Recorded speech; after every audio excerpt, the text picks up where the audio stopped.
Hey, fourth graders. So today we're going to talk about summarizing informational text. We have another video where we talked about summarizing fiction text, where we really want to make sure we restate the beginning, middle, and end of the story. But remember, a summary is very short. It's usually only a few sentences, and it's just to give the person that you're telling the summary to an idea of what the text was about. So with a story, again, we want to think about what's the beginning, middle, and end, maybe what was the problem and the solution. And that's really all that's included.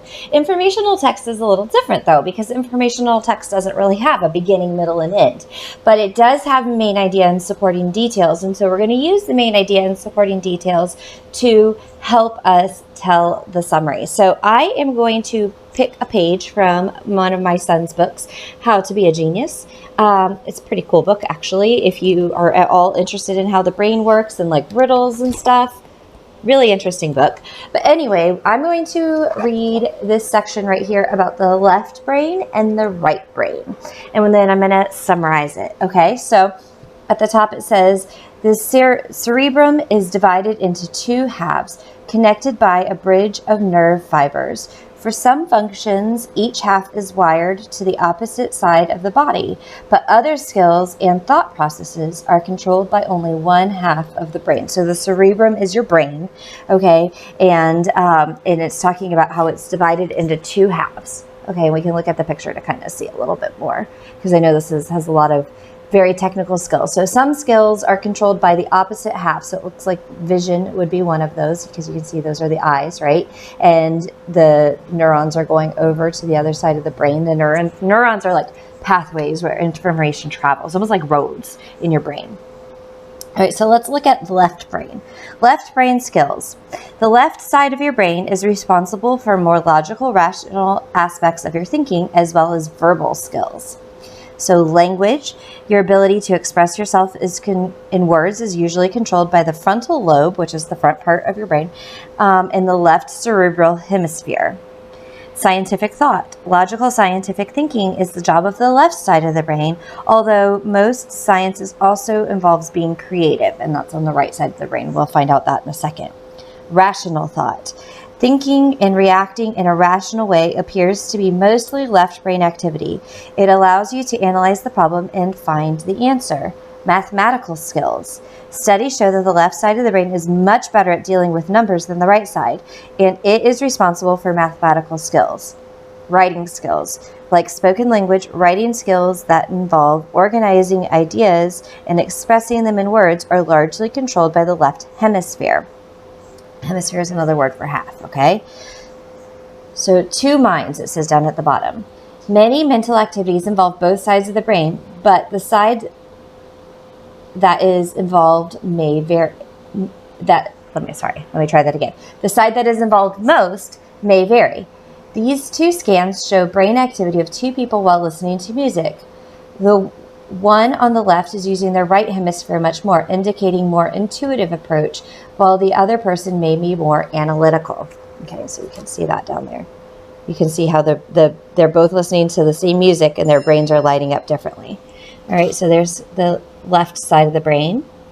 And if I were to summarize this page, I would say that we have two halves of our brain, and a lot of thoughts happen on both sides of the brain, but there are certain skills that are more heavily used on one side of the brain than the other. The left side of the brain, or the left hemisphere, is responsible for more logical thinking, like math and science and speaking, verbal skills. Those are all skills that are heavy on the left side of the brain. Now let's find out about the right side of the brain.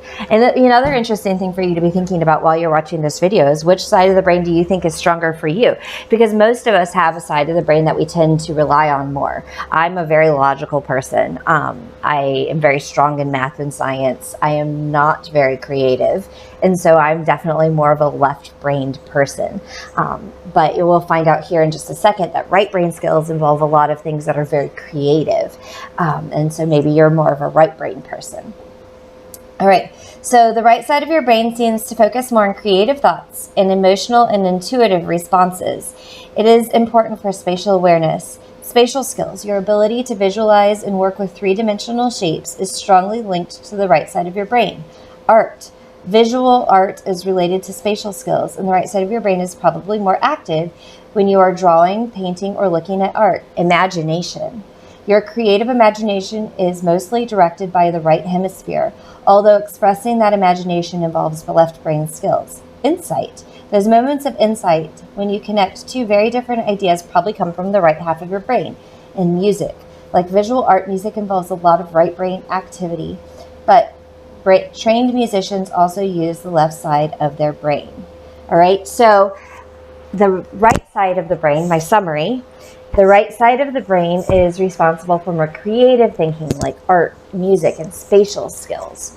Okay, so if I'm summarizing the whole text together, the main idea is that the text is telling us about how the different halves of our brain work, and that there are certain skills that are stronger in one half of the brain than the other.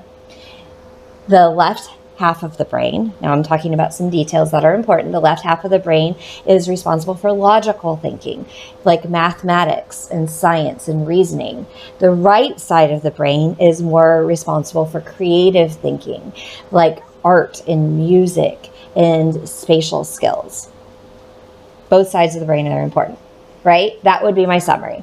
Okay, so you see I talked about what the main idea of both sides of the whole page was, and then I brought in a few of the important details. I did not restate everything that was on here. We're not restating or retelling, we're summarizing. Summary is short, okay? It's just a few sentences long where you state the main idea and a couple of key details that are really important. That's how you do a summary for a non-fiction text. All right? Hope you guys enjoyed this. Again, How to Be a Genius. Pretty cool book. And I'll see you in the next video. Bye, guys.